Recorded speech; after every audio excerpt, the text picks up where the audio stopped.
The second thing you want to do before conflict right now, you can write this out as an exercise, you can do it in your own head, is to create two buckets of people in your own life. And we all have this, we just don't necessarily make it very clear. And these are people that you have to be in a relationship with on the one hand, and people that you choose to be in a relationship with on the other hand. And the fact is, you want as many people as possible in the I choose to be in a relationship with this person, and as few people as possible in the I have to be in a relationship with this person bucket.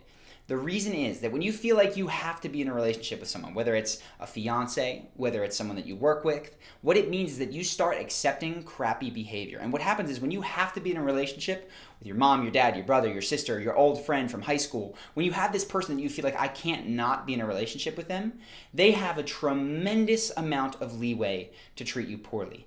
And the sad truth of people is that people can be wonderful. I truly believe that people are good, but people oftentimes will treat you as poorly as you let them. And when you have these people, they can treat you bad, right? And you'll keep coming back because they're family or because they're an old friend or because you're engaged to them or because you're in a relationship and you don't think you can do better.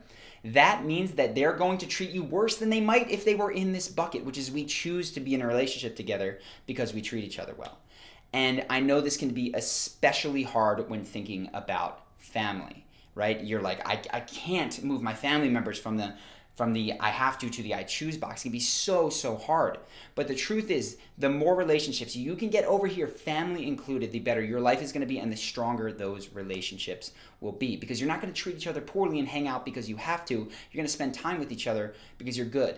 And because you can improve their relationship if it started over here to the point where you do actually want to spend time with them. So a couple things here. One, there's this mental exercise. There are some people that have the whole freaking world over here, right? They feel like they need everyone to like them. They have to have their coworkers like them. They have to go to this dumb party they don't want to go to. They have to. They do that to themselves in their own head. And if that's you right now, release yourself from that. That is damaging your life. It is creating fake, false relationships. It's creating people who treat you poorly because they can, right? Move them over to here right now. That's just a mental shift. The other thing is that there's sometimes very real constraints in our life, right? You have a job and you have a shit boss. I know that my dad, for instance, growing up, I saw it, right? He got a job at this company and he had a boss that was a terror. Like, this was the kind of guy that my dad would tell me stories. He would make grown men cry in the boardroom. And just for years and years, my dad's a tough guy. I never got broke down to that degree. But I watched it take a toll on him. As he felt like to provide for his family, for me and my brother and my sister and my mom, he had to continue to have this job. And it beat him down. And I've seen the effects on him. And he would come home more irritable. He'd be upset. He would be quicker to anger. All of these things have a lasting effect when you feel like I have to have this job or this boss. And what I would encourage you to do with work with other people is to start making very real physical changes in your life so that you can move them to this bucket, right? Start a side hustle, right? Start looking for other jobs. If you have friends in this, get out there, go to meetups, talk to other groups of friends, text people you haven't seen in a while. You need to create other options for yourself so you don't have a tremendous amount of people who can do damage in this bucket, right? You need to make actual physical changes. Everything else in Charisma University will help you with creating those new relationships so that you don't get stuck in those. One quick story here, and I realize this can be very, very tough. I got an email from a guy. He's a young kid. He was, I believe, 17, 18, just about to go to college. He's got an Indian family, and it's very important that he follow traditional roles to his mother. She has groomed him to be a doctor from the day he was born. And he's 18. He doesn't want to be a doctor. He wants to go try to do something in the arts.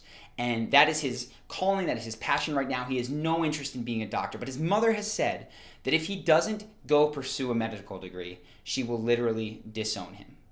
And that's the type of decision that we often have to make. He said, what should I do? I've got my mom or this. And I told him, I can't tell you. But what you have to realize is that your mother has forced a choice on you. She has said, you will take me and you will live the life I have chosen for you.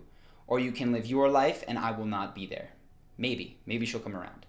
But that is sometimes the decision people give us. And it sucks to high heaven when they're our family.